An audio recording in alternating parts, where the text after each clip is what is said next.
Next weekend, Sunday, March 21st, marks the first anniversary of the death of Toronto's first victim of COVID-19. Mayor Tory has asked us to put a light out on our balcony or in the window, facing the streets, so that all the streets of this great city will be illuminated to mark the anniversary, to mourn all that we have lost, and to honor all that we have endured together. How will Toronto rally? How will the disparities between rich and poor, between attention paid to young and old, between established citizen and newcomer, how will these play out in our efforts of recovery?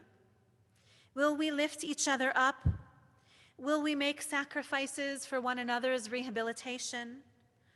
Or will the fine cracks grow into chasms, God forbid? We will decide. With choices large and small made day by day, we will determine the welfare of our city. Rabbi Soloveitchik distinguishes between a machaneh, a camp, and an edah, a congregation. A camp, he teaches, is formed by fear of a common enemy or a perceived threat. A camp is established when people feel helpless, and so they band together for protection. A congregation, on the other hand, shares a common ideology and is bound together by love rather than by fear. In the last year, we have seen so many wonderful examples of how we have come together, both as a camp with a shared fear and as a congregation, an edah, with common goals. But too much of the world at large, I fear, is divided into camps, into factions and fractions of fear. Soloveitchik teaches, based on our Torah texts, which mark the wilderness travelers of our people, of our ancestors, he says, a camp can become a congregation. A camp can grow into a congregation. A camp can evolve and expand and deepen to become a congregation. A camp can elevate itself, as it is written, your camp shall become holy.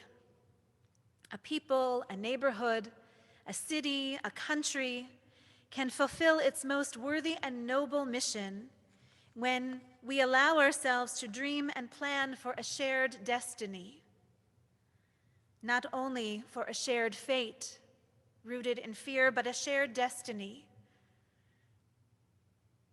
which is there for the taking, on the horizon, always it seems, but still before us. Our world has endured a year now of terrifying fate. And now, with help and hope within reach, we must ask, how can we transform ourselves into a sacred congregation? You shall become holy, God commands. A camp is bound together by shared a congregation can be bound together by shared aspirations for a healthy future. And this is how love wins over fear. This is how purpose overwhelms power. I'd like to conclude with another gift given to us all by Amanda Gorman.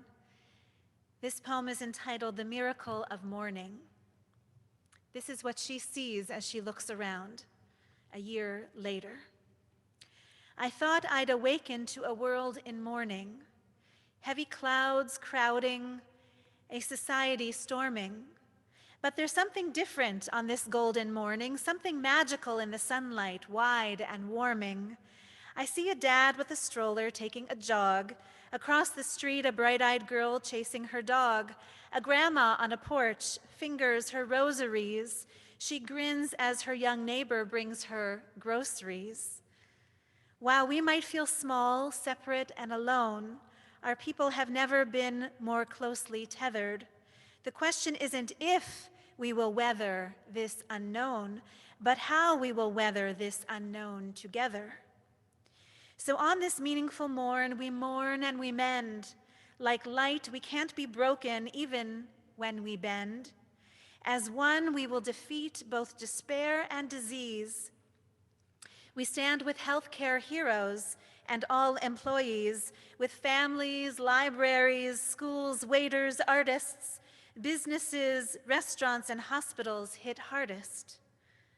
We ignite, not in the light, but in lack thereof. For it is in loss that we truly learn to love. In this chaos, we will discover clarity.